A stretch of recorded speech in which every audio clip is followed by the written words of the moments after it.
ওকে, so সবাইকে hello, hello to all of you. আজকে আমরা ম্যাথমেটিক্স ডেসক্রিপটিভে প্রিভিয়াস ইয়ার কিছু কোয়েশ্চেন্স পেপার নিয়ে আলোচনা করব। সবাইকে WBPSI এর যে প্রিলিমস হয়েছিল তার জন্য শুভেচ্ছা, এবং প্রিলিমস এর কোশ্চেন এত সুন্দর এসেছিল, অনেকেই ভালো রেজাল্ট করবে। আই থিঙ্ক অনেকেই পাস করবে আমাদের যে স্টুডেন্টরা রয়েছে, এবং পাস করলেই নেক্সট স্টেপ যাদের হবে সেটা কিন্তু ইজি না, সেটা ডেসক্রিপটিভ। সেটাতে কিন্তু এরকম প্রিলিমসের মতো এক লাইনার না বা ওয়ান লাইনার না, বা প্রিলিমসের মতো একটা টিকমা করে আসলেই হবে না। তো ম্যাথামেটিক্সের যে পার্টগুলো তোমরা করে এসছো সেগুলো ঠিক আছে, প্রত্যেকটা চ্যাপ্টার তোমরা জানো, প্রত্যেকটা চ্যাপ্টার ডিটেলসে জানো, কিন্তু সেই চ্যাপ্টারগুলোকে কিভাবে ডেসক্রিপটিভ ওয়েতে সলভ করতে হবে সেই ব্যাপারে আমি কিন্তু আজকে তোমাদেরকে আলোচনা করব। তো এটার কারণ হলো, দেখো আমরা তোমরা একটা প্যাটার্নে 2 বছর ধরে ক্লাস করে আসো বা 2 বছর ধরে পড়াশোনা করে আসো, কি প্যাটার্নে না প্রিলিমস প্যাটার্নে, ওই টাইপেরই কোশ্চেন্স আসে। এবার ডেসক্রিপটিভে কিন্তু ব্যাপারটা আলাদা হয়, ঠিক আছে? ডেসক্রিপটিভে কিন্তু তোমাকে কোশ্চেন পুরো সলভ করতে হবে, line by line, step wise, ঠিক আছে? এই জিনিসটা একটু মাথায় রাখবে যে স্টেপ ওয়াইজ সলভ করতে হবে তোমাদের প্রত্যেকটা কোশ্চেন। তো চলো কিছু দেখা যাক প্রিভিয়াস ইয়ার কোশ্চেন পেপার নিয়ে। তার আগে বলতে চাই, আমাদের the way of solution official Telegram channel রয়েছে। এই অফিসিয়াল টেলিগ্রাম চ্যানেল জয়েন করলে আমাদের যে ইউটিউবে ক্লাসগুলো চলে সেটা টাইম টু টাইম নোটিফিকেশনস পেয়ে যাবে। আর সকাল 7টার সময় আমার রিজনিং ক্লাস চলে, প্র্যাকটিস ব্যাচ, আর বিকেল 4:30টার সময় আপাতত TWS স্মার্টে আমার ম্যাথস ক্লাস চলছে, ঠিক আছে? TWS স্মার্টে ম্যাথস চলছে। তো শুরু করা যাক আমাদের ডেসক্রিপটিভের ব্যাপারটা নিয়ে। তো ডেসক্রিপটিভে দেখো, আমরা ম্যাথামেটিক্সের যে পার্টগুলো করে এসেছি, বা percentage, ratio, proportion, profit loss, simple interest, compound interest, time and work, pipe system, time and distance, সব কিছুই এখানটায় অ্যাভেলেবেল আছে, কোনো অসুবিধা নেই। কিন্তু ব্যাপারটা কি, অ্যাভেলেবিলিটি নেই এখানে আমাদের কাছে আপাতত, সেটা হলো ডেসক্রিপটিভ কোশ্চেনগুলো কি করে সলভ করতে হবে। যেমন এই কোশ্চেনটা দেখো, তোমাদের বেসিক এখানে আমি বুঝাতে আসিনি, তোমাদেরকে এখানে আমি কি করতে এসেছি সেটাই বলে দিচ্ছি, বারবার সেটা বলছি, আবার বলছি যে এখানে তোমাদেরকে আমি বেসিক বুঝাতে আসিনি, তোমাদেরকে চ্যাপ্টারের নলেজ দিতে আসিনি, তোমাদের চ্যাপ্টারগুলোর ডেসক্রিপটিভ অ্যাপ্রোচ শেখাতে এসেছি, ঠিক আছে? ডেসক্রিপটিভে কোশ্চেনগুলোকে কিভাবে সলভ করতে হবে, কিভাবে লিখতে হবে, লেখার প্যাটার্ন কি হবে, দ্যাট ওয়ান, ঠিক আছে? ওই জিনিসটাই আমি একমাত্র তোমাদের এখানে শেখাতে এসেছি। যেমন এই কোশ্চেনটাই দেখো, এ বি সি এর বয়সের অনুপাত 5:8:9, এ এবং সি এর বয়সের যোগফল 56 হলে বি এর বয়স কত? তো খুব ইজি কোশ্চেন, এটা তো দেখলেই হয়ে যাবে, তোমরা যেহেতু সবাই এতদিন ধরে প্র্যাকটিস করে আসছো। কিন্তু ডেসক্রিপটিভ ওয়েতে তো আমাদের উত্তর বের করলে হবে না, শুধু এখানে লিখতে হবে। যেমন কিভাবে লিখছি, দাঁড়াও, ধরি এ বি ও সি এর বয়স যথাক্রমে 5x বছর, 8x বছর ও 9x বছর, এটাই দেওয়া ছিল আমাদের কাছে, সেটাকে এক্স এর আকারে আমরা লিখলাম। নেক্সট লাইন কি দেওয়া আছে, এ এবং সি এর বয়সের যোগফল হচ্ছে 56। তাহলে পরবর্তী ক্ষেত্রে আমরা লিখতে পারি, প্রশ্নানুসারে প্রশ্নানুসারে এ প্লাস সি, অর্থাৎ কি, এ আর সি কত, এ মানে 5x, সি মানে 9x, ঠিক আছে, ইজ ইকুয়াল টু কত, 56, এটাই জানি, ঠিক আছে? এখান থেকে আমি লিখতে পারি 9×5 = 14x ইজ ইকুয়াল টু 56। তাহলে এক্স এর ভ্যালু কত হয়ে যাচ্ছে, 56/14, 4×14 = 56। তাহলে এখান থেকে কি আসলো, এখান থেকে আসলো যে সুতরাং বি এর বয়স কত, বি এর বয়স হবে কত বছর, বি মানে কত, 8x ইজ ইকুয়াল টু 8 × 4, 32 বছর। এটা হলো অ্যাপ্রোচ। কোশ্চেনটা ছোট, কিন্তু অ্যাপ্রোচটা এত সুন্দর করে আমাদেরকে করতে হবে, একদম লাইন বাই লাইন সুন্দর করে এইভাবে আমাদেরকে লিখে কিন্তু অ্যাপ্রোচ করতে হবে। বোঝা গেছে? বুঝতে পেরেছো? এইটা হলো অ্যাপ্রোচ এইসব কোশ্চেন সলভ করার। দেখে নাও একবার, পরবর্তী কোশ্চেনে তারপরে আমরা যাচ্ছি।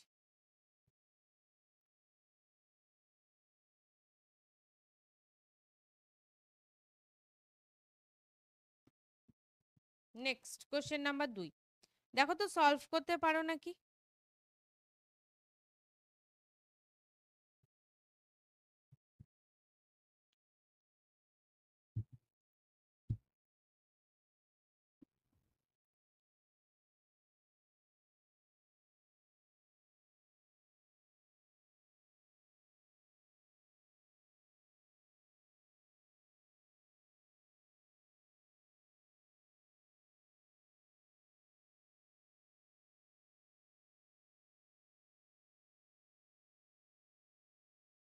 চলো কি করে করতে হবে দেখিনি, তোমরা মোটামুটি বুঝে গেছো কোশ্চেনটা পড়ে। একটি বইয়ের মূল্য ধরা হয়েছে 1200 টাকা। এই যদি ক্রমাগত 20%, 10% 10% এবং 5% ছাড় দেওয়া হয়, তাহলে গ্রাহক এটি কিনবেন কত টাকায়? বা ছাড় দেয়, তাহলে দেওয়া হয় মানে ছাড় দেয়, তাহলে গ্রাহক এটি কত টাকায় কিনবে, এই কোশ্চেনটাই বলে দিয়েছে। ঠিক আছে, তাহলে ফার্স্টে লিখতে হবে যে প্রশ্নানুসারে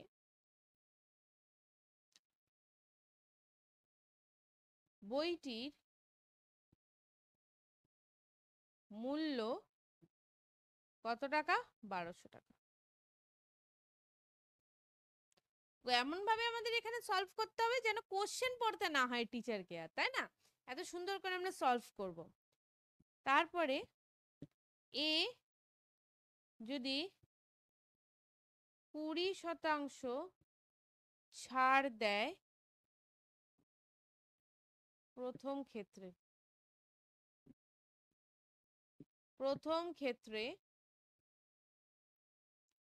বা প্রথম ধাপে এ যদি 20% ছাড় দেয়, তবে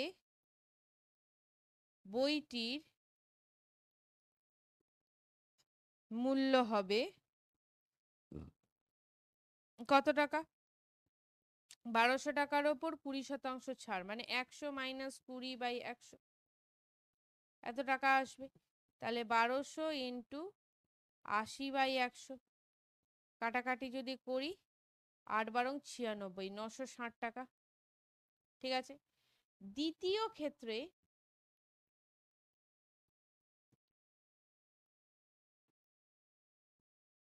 এ যদি, বা দ্বিতীয় ধাপে এ যদি 10% ছাড় দেয়, তবে বইটির মূল্য হবে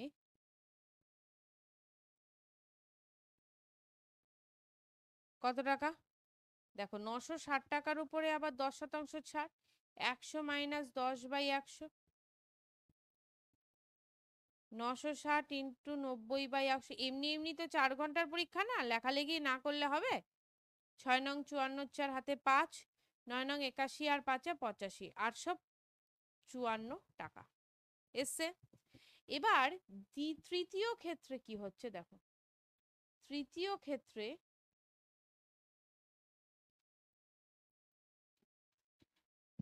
এ আবার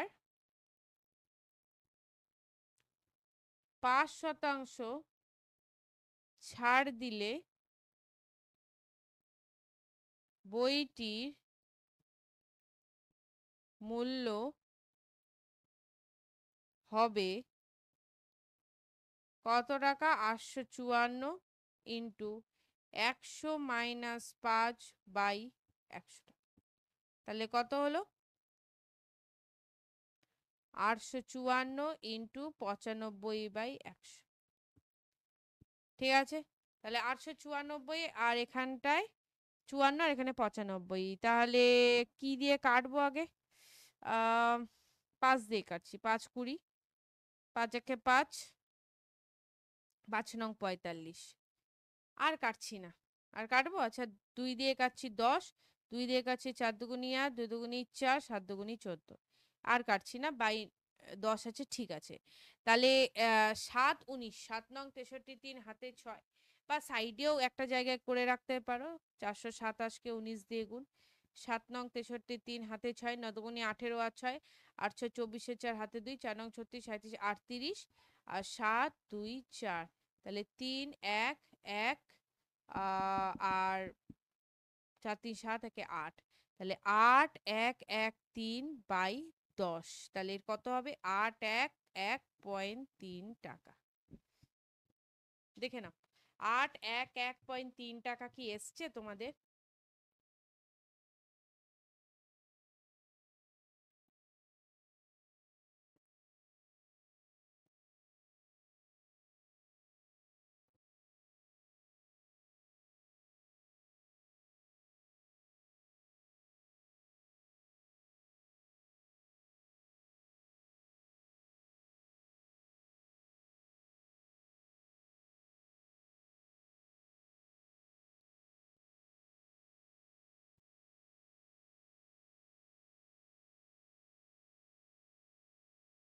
ছাড় দিলে আচ্ছা সরি সরি সরি ক্রয় মূল্য ডাইরেক্ট বার করতে বলছি, আমি তো ছাড় কত টাকা।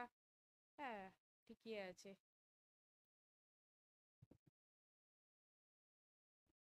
ঠিকই আছে। 896 নয় 6 নং 54 4 হাতে 5 আর 9 নং 81 আর 5 86 864 হবে এখানে। এখানে 864 হবে। দাঁড়া একটু ক্যালকুলেশনে গন্ডগোল হয়ে গেছে। 864 হবে।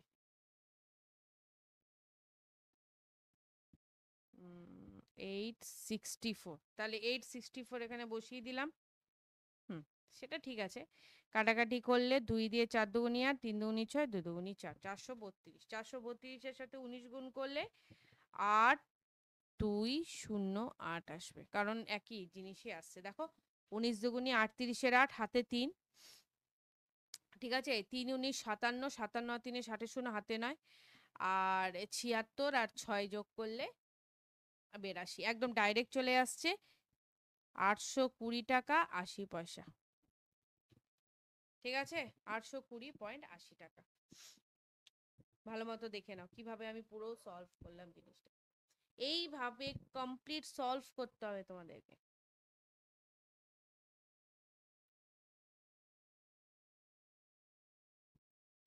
ঠিক আছে চলো নেক্সট কোশ্চেন, কোশ্চেন নাম্বার 3। এটাকে কি করে সলভ করবে দেখো কোশ্চেন কি বলে দিয়েছে।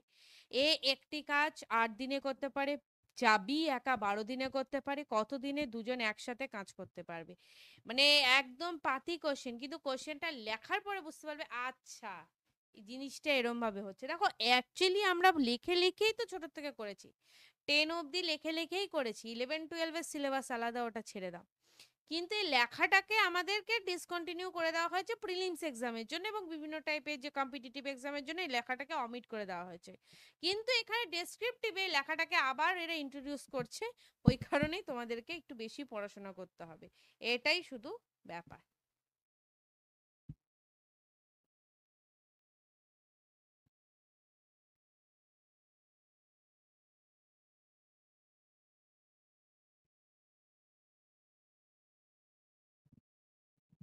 চলো ধরি সম্পূর্ণ কাজ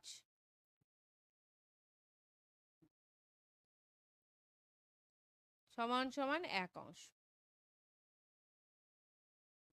ঠিক আছে এই 8 দিনে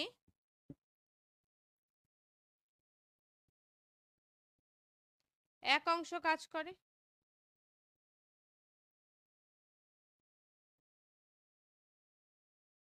ঠিক আছে তাহলে এই 1 দিনে 1/8 অংশ কাজ করে।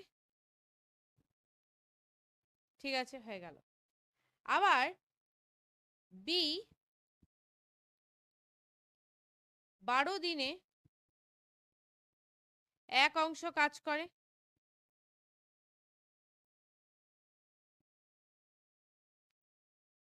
ঠিক আছে তাহলে বি 1 দিনে 1/12 অংশ কাজ করে। ঠিক আছে সুতরাং এ এবং বি, এবার বলো তো এ এবং বি এ ও বি একত্রে একদিনে কতটা অংশ কাজ করে?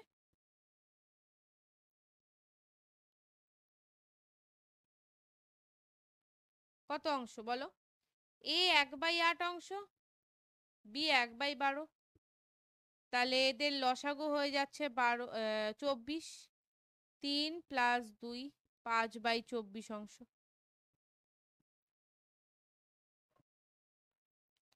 ঠিক আছে, ওকে, 5/24 অংশ। তাহলে এবার আমি যদি বলি যে এই 5/24 অংশ কাজ সে একদিনে করতে পারছে, তাহলে এক অংশ কাজ কত দিনে করবে? তাহলে এখানে যদি লিখি এ ও বি একত্রে 5/24 অংশ কাজ করে একদিনে, তাহলে এক অংশ কাজ করবে কত দিনে? 24/5 দিনে। 24/5 করলে 24কে 5 দ্বারা ভাগ করলে 4 5 20, 4/5। ঠিক আছে, তাহলে এইভাবে উত্তরটা কিভাবে লিখবে? দেখো উত্তরও কিন্তু লিখতে হবে, আমি আগেরগুলো উত্তর লেখা দেখাইনি। আনসার এভাবে লিখতে হবে, গ্রাহক এটি কিনবেন কত টাকায়, তাহলে গ্রাহক এটি কিনবেন 820 টাকা 80 পয়সা, এত টাকায়। এইভাবে আমাদেরকে উত্তর লিখতে হবে। ঠিক আছে, পরেরটারও আনসার কিভাবে লিখবো বা উত্তর কিভাবে লিখবো?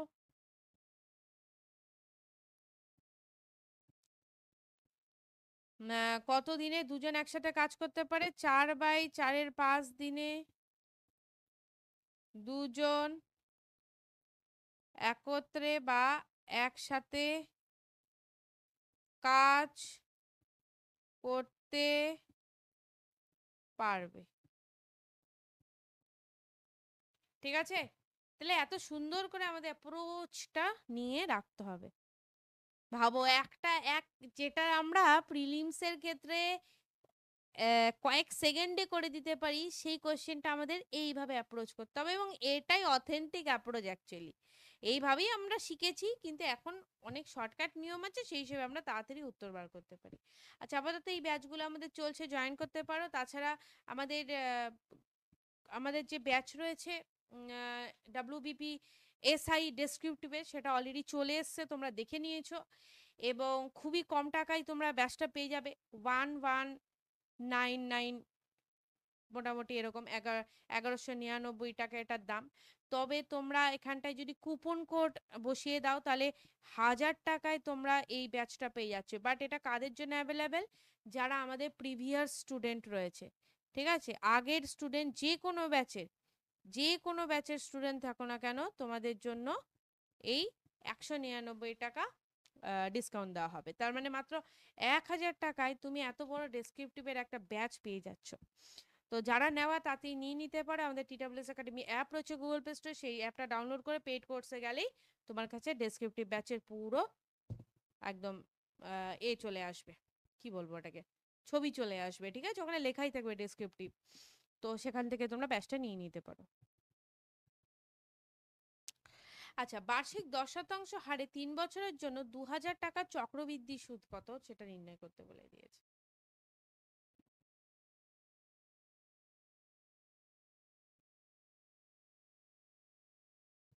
আচ্ছা, আমরা এখান থেকে লিখতে পারি, দেখো, প্রশ্নানুসারে প্রশ্নানুসারে আসল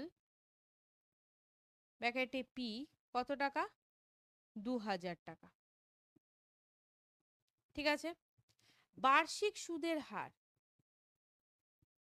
বার্ষিক সুদের হার, বার্ষিক সুদের হারকে আমরা আর ধরতে পারি, কত পার্সেন্ট? 10%। ঠিক আছে, আর সময়, বা যেটাকে আমরা শর্টে লিখি টি, কতদিন? 3 বছর। চক্রবৃদ্ধি সুদ বার করতে বলে দিয়েছে, সুতরাং 3 বছরের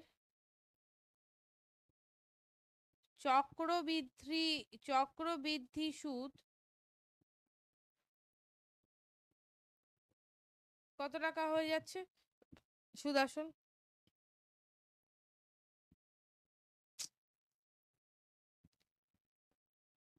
ঠিক আছে, সুদ কত টাকা? পি ইন্টু 1 + r/100 এটাই ফর্মুলা আমাদের, হ্যাঁ কি না? তাই তো? এটা কম্পাউন্ড ইন্টারেস্টের কোশ্চেন। এবার এখানটায় পি এর ভ্যালু কত? 2000 টাকা। 1 + r এর ভ্যালু 10/100, টি এর ভ্যালু 3।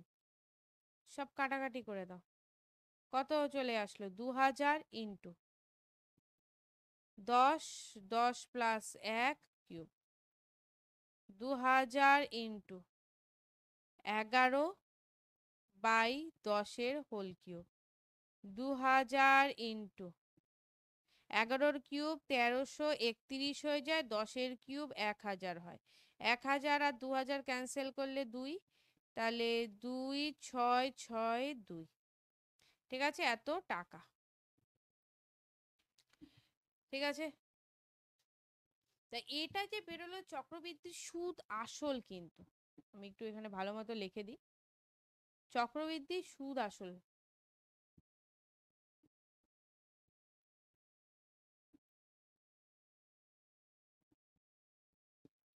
তিন বছরের চক্রবৃদ্ধি সুদ আসল, সুদ আর আসল মানে মূলধন, টোটালটা, অ্যামাউন্টটা, এটা। তাহলে আমরা এখন যদি এখান থেকে বার করি যে সুতরাং চক্রবৃদ্ধি সুদ কত হয়ে যাচ্ছে,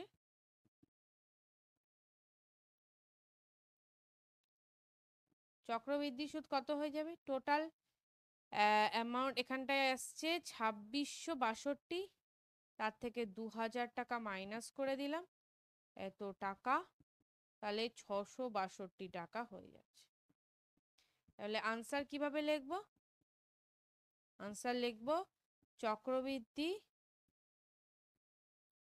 সুদ হবে কত টাকা? 662 টাকা। এইভাবে আমাদের ক্লিয়ার কাট প্রত্যেকটা জিনিস লিখতে হবে, সুন্দর করে লিখতে হবে, ঠিক আছে? একদম ক্লিয়ার করে প্রত্যেকটা জিনিস আমাদেরকে গুছিয়ে গুছিয়ে কোশ্চেনগুলো সলভ করতে হবে। Next question number 5। চলো দেখো কোশ্চেনটা কি বলে দিয়েছে। তিনটি সমান গ্লাসে জল মিশ্রিত দুধ আছে, এগুলো সব কিন্তু প্রিভিয়াস ইয়ারে এসছে। প্রথম গ্লাসে দুধ ও জলের অনুপাত 3:1, দ্বিতীয় গ্লাসে 5:3 আর তৃতীয় গ্লাসে 9:7। তাহলে তৃতীয় গ্লাসের জল মিশ্রিত দুধ নতুন একটি পাত্রে ঢাললে, মানে তিনটি গ্লাসের জল মিশ্রিত দুধ নতুন একটি পাত্রে ঢাললে ওই পাত্রে দুধ এবং জলের অনুপাত নির্ণয় করতে বলে দিয়েছে।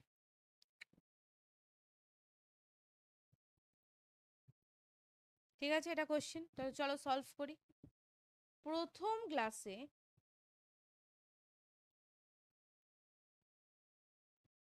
দুধ ও জলের অনুপাত কত? দুধ ও জলের অনুপাত কত? 3:1। সুতরাং দুধ ইজ ইকুয়াল টু এখানে কত হয়ে যাবে? 3/3 + 1 মানে 3/4। আর জল ইজ ইকুয়াল টু কত হয়ে যাবে? 1/3 + 1 মানে 1/4। ঠিক আছে, প্রথম গ্লাস হয়ে গেল। দ্বিতীয় গ্লাসে দুধ ও জলের অনুপাত কত হয়ে যাচ্ছে? 5:3। তাহলে দুধ ইজ ইকুয়াল টু কত হয়ে যাচ্ছে? 5/5 + 3 মানে 5/8। আর জল কত হয়ে যাচ্ছে? 3/5 + 3 মানে 3/8। ঠিক আছে, হয়ে গেল। আর দ্বিতীয় গ্লাসে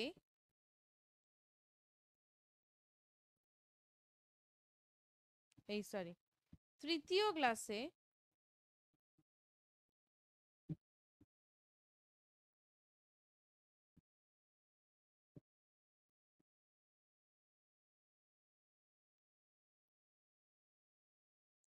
দুধ ও জলের অনুপাত কত বলে দিয়েছে? 9:7। তাহলে সুতরাং এখানে দুধ কতটা আছে? 9/9 + 7 মানে 9/16। আর জল কতটা রয়েছে? 7/9 + 7 7/16। ঠিক আছে, তাহলে এবার দুধের পরিমাণ, তাহলে সুতরাং মোট দুধ কতটা রয়েছে সেটা বার করি। মোট দুধ কত? 3/4 যোগ 5/8 যোগ 9/16, এটা মোট দুধ। আর মোট জল কতটা রয়েছে? 1/4 যোগ 3/8 যোগ 7/16, এতটা জল রয়েছে। তাহলে এবার এই দুটোর মান বার করে এদেরকে রেশিও করে নিলেই আমাদের কাজ শেষ। এদের তাহলে আমি 16 নিয়ে নিলাম লসাগু। তাহলে 4 4 4 16, 3 4 12, 8 2 16, 10 আর 9 সবগুলো যোগ করলে কত হবে? 31/16। ঠিক আছে, আর এখানে যদি করি, এটা আমাকে একটু সরে যেতে হবে এই ক্ষেত্রে, আই থিঙ্ক না সরার দরকার নেই, একটু আমি নেমে যাচ্ছি। এখানে যদি 16 হয়, লসাগু 4 6 7, তাহলে কত হবে? 17/16। মোট দুধ মোট জল চলে এসছে। তাহলে দুধ আর জলের অনুপাত যদি লিখি যে সুতরাং দুধ রেশিও জল, তাহলে কত হয়ে যাবে? 31/16 = 17/16। এটাকে লিখতে পারি 31:17। ঠিক আছে, তাহলে ডাইরেক্ট আমরা এবার উত্তর কি লিখব? এটা হিসাবে উত্তর কি লিখব? ওই পাত্রে দুধ ও জলের অনুপাত 31:17 হবে। ঠিক আছে, উত্তর চলে আসছে, দেখে নাও। এরকম ভাবে আমাদেরকে লিখতে হবে পরীক্ষায়। আমি যতটা পেরেছি ফ্রেশ ভাবে লেখার চেষ্টা করেছি, সুন্দর করে লেখার চেষ্টা করেছি।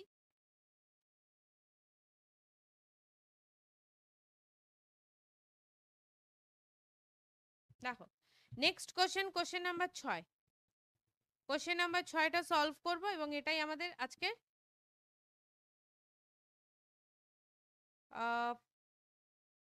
না, আরেকটা কোশ্চেন করে নেওয়া যাবে। চলো আরেকটা কোশ্চেন করে নেওয়া যাক। কি বলে দিয়েছে? কোনো মূলধনের বার্ষিক 5% হারে 1 বছর 9 মাসে যে সুদ হয়, ওই মূলধনের বার্ষিক 4% হারে 2 বছর 4 মাসে তার থেকে 63 টাকা বেশি সুদ হয়। মূলধনের পরিমাণ বার করতে বলে দিয়েছে। ঠিক আছে, তাহলে আমি ফার্স্টে কি লিখব? প্রথম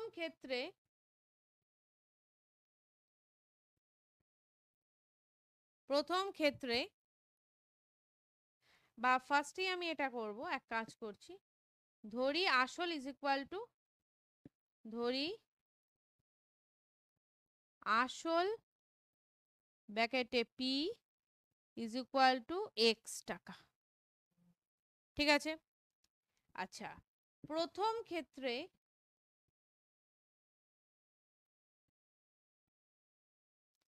সরল সুদের হার, যেহেতু কোনো কিছু বলে দেয়নি, সরল সুদ হবে।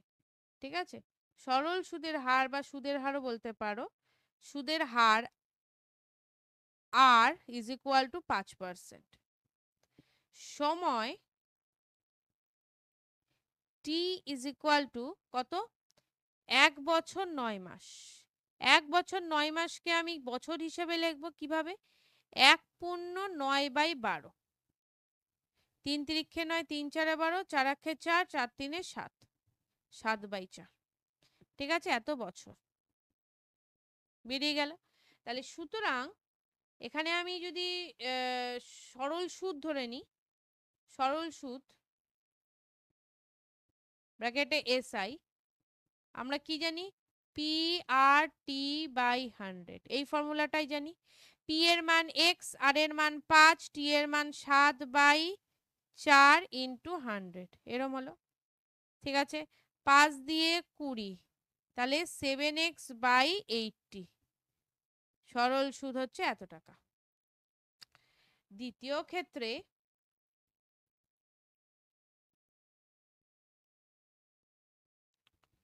সরল সুদের হার বা সুদের হার লিখলেই হলো, সুদের হার আর আর এর মান কত, 4%।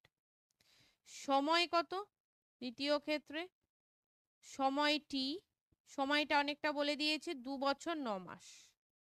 2 বছর 9 মাস, 2 বছর 9 মাসকে আমরা কি লিখতে পারি, 2 পূর্ণ 9/12, 3 তিরিক্ষে 9, এই 2 বছর 4 মাস, সরি 2 বছর 4 মাস। 2 বছর 4 মাসকে কি লিখতে পারি, 2 পূর্ণ 4/12, 4 একে 4, 3 4 12, 3 দুগুণে 6 একে 7, 7/3 বছর। ঠিক আছে, তাহলে সুতরাং এটার সরল সুদ যদি করি, ছোট ছোট করে লিখলে ভালো হতো। সরল সুদ এসআই, সেটা হচ্ছে PRT/100, তাই তো?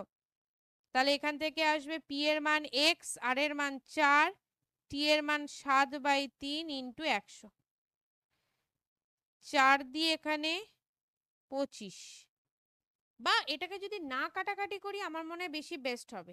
এক কাজ করো, কাটাকাটি করো না, এটাকে যেরম আছে ওরমই রেখে দাও, কাটাকাটি করার দরকারই নেই, যেরম আছে ওরমই রেখে দিই, আমাদের কাজ করতে সুবিধা হবে। 35x/400, আর এটা আসবে হচ্ছে 28x/300।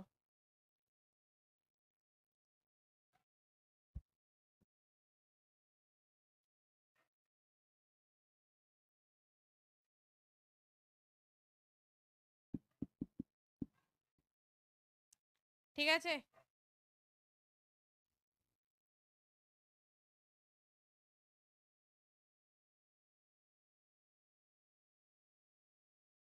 এবার বলে দিয়েছে যে এদের যে ডিফারেন্সটা সেটা হচ্ছে 63 টাকা। তাহলে প্রথমের মানটা কত বেরোলো, 35/400, পরের মানটা 28/300। তাহলে আমি লিখতে পারি এখানে প্রশ্নানুসারে, একটু ছোট ছোট করে লিখছি নাহলে স্পেস হবে না, 35x/400, না ঠিকই আছে, 9/12, 3/4, 7, একদম ঠিক আছে, PRT/100 400, ঠিক আছে। এখানে 3 দুগুণে 6, 7/3, 28/300, ঠিক আছে, মাইনাস 28x/300, এটার ভ্যালু বলে দিয়েছে 63 টাকা, হ্যাঁ কি না?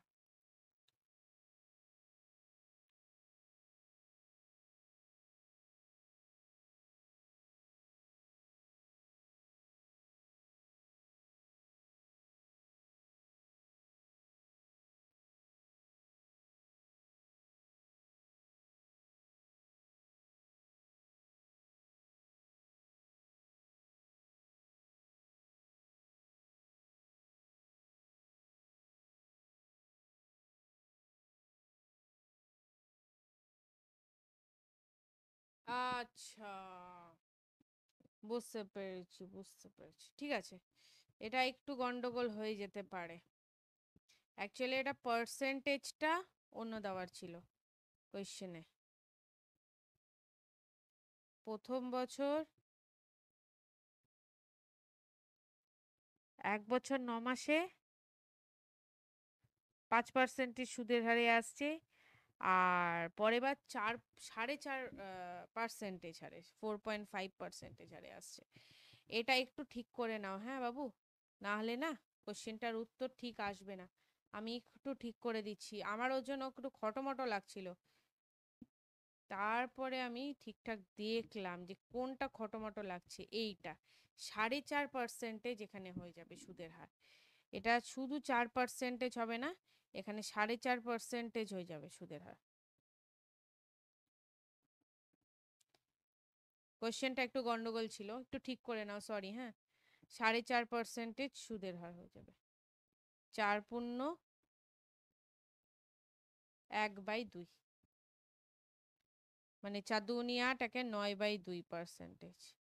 এবার আমি যদি পি এর মান x বসাই, আর এর মান 9/2 বসাই, টি এর মান 7/3 বসাই, দেখো ইন্টু 100 করি, 3 তিরিক্ষে 9 চলে আসলো, 3 7 21 x/200 টাকা।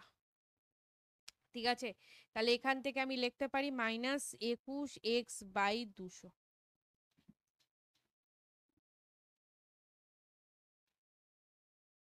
ঠিক আছে, এবার দেখো ডিফারেন্সটা কত হবে, যে মাইনাস ফাইনাসে আবার চলে আসবে না তো, তাহলে তো গন্ডগোল হয়ে গেল। দেখে নিচ্ছি আমি, 35 21 1/400 করলে, হ্যাঁ ঠিক আছে 2, না আগে 21 লিখবো পরে 35 লিখবো, তাহলে আমাদের মাইনাসে উত্তর আসবে না, একটু মাইনাসে উত্তর আসার ব্যাপার থাকতে পারে। 20x/200 minus 35x/400। এবার 1/400 দুই জায়গা থেকে কমন, বা x/400 দুটো থেকে কমন নিয়ে নিলাম, তাহলে 42 মাইনাস 35 ইজ ইকুয়াল টু 63 চলে আসলো। এখান থেকে দেখো, এখানে কিন্তু ভাবতে পারো অনেক সময় লাগছে, অ্যাকচুয়ালি সময় লাগারই কোশ্চেন এগুলো। 7 নং 63, তাহলে এক্স এর ভ্যালু 4 নং 3600 টাকা চলে আসলো। এক্স এর ভ্যালু যখনই 3600 আসলো, তখনই মূলধন আমাদের বেরিয়ে গেল। মূলধন কত টোটাল? 3600 টাকায়। তাহলে আনসারটা এখানে আমরা কি লিখব? এখানে আনসারটা এভাবে লিখব, উত্তর মূলধনের পরিমাণ হবে কত টাকা? 3600 টাকা। এটা একটু ঠিক করে না বাবু, হ্যাঁ 4.5% হবে এখানে। এবার ঠিক আছে, এবার ঠিক আছে, নাহলে মাইনাস ফাইনাস কোশ্চেনের উত্তর এসে মুশকিল করে দিত। এবার ঠিক আছে, এবার কোনো অসুবিধা নেই। আচ্ছা, ক্যালকুলেশন ঠিক আছে, তাহলে চলো এবার আমরা নেক্সট কোশ্চেনে চলে যাচ্ছি। নেক্সট কোশ্চেনে চলে যাচ্ছি, কোশ্চেন নাম্বার 7, এটাই আমাদের লাস্ট কোশ্চেন। একটি চৌবাচ্চার দুটি নল যথাক্রমে 12 ঘন্টা এবং 10 ঘন্টায় চৌবাচ্চাটিকে পূর্ণ করে। অপর একটি নল 20 ঘন্টায় চৌবাচ্চাটিকে খালি করে। যদি তিনটি নল একসাথে খুলে দেওয়া হয়, তবে কতক্ষণে চৌবাচ্চাটি পূর্ণ হবে? বলো, এটা করতে পারবে? চৌবাচ্চার কোশ্চেন। ধরি সম্পূর্ণ অংশ, ছোট্ট ছোট্ট করে লিখতে হবে, এক অংশ, ঠিক আছে,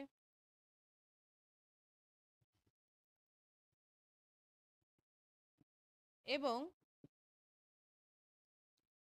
তিনটি নল, বা এবং ঠেবং দরকার নেই। আচ্ছা, প্রথম নলটি 12 ঘন্টায়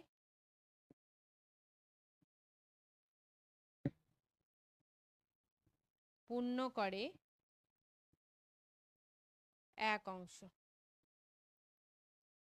ঠিক আছে, তাহলে প্রথম নলটি 1 ঘন্টায় পূর্ণ করে কত অংশ? 1/12 অংশ হয়ে গেল। দ্বিতীয় নলটি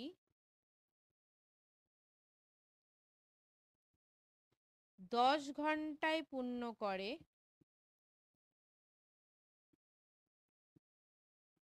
কত অংশ? 1 অংশ।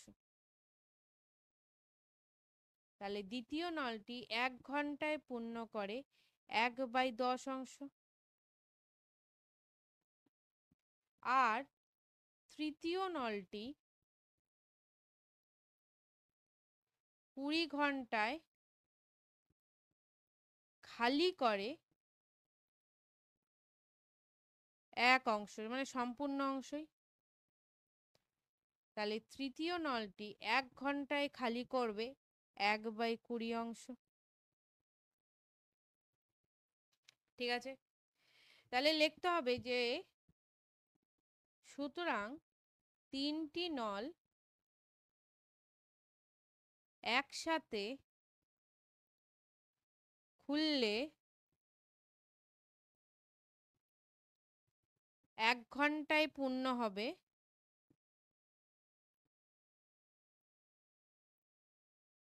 কত অংশ?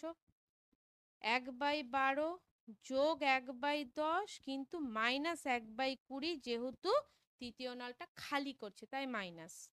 এবার তিনটের লসাগু কত নিয়ে নিব? 60, 5, 6, 3, তাহলে কত আসলো? 8, 8/60,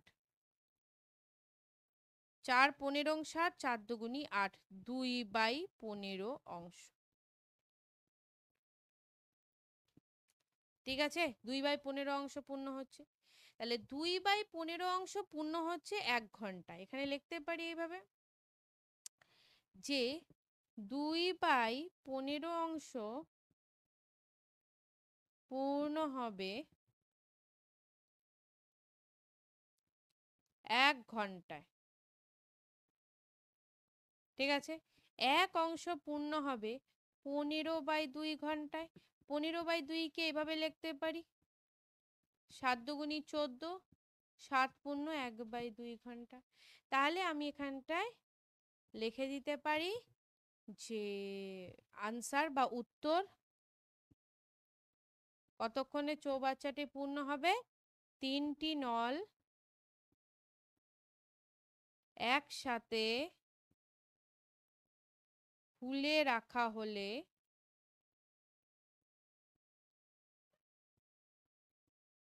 7 পূর্ণ 1/2 ঘন্টায় চৌবাচ্চাটি পূর্ণ হবে। এইভাবে আমাদেরকে কোশ্চেনে অ্যাপ্রোচ করতে হবে। ঠিক আছে, এটাই লাস্ট কোশ্চেন ছিল। Thank you so much everyone. আশা করছি তোমাদের ভালো লেগেছে। এইভাবে কিন্তু ডেসক্রিপটিভ ওয়েতে আমাদের স্টেপ বাই স্টেপ প্রত্যেকটা জিনিস দেখিয়ে আমাদের করতে হবে কোশ্চেনের আনসার। ঠিক আছে, চলো টাটা, বাই বাই, জয় হিন্দ, জয় ভারত।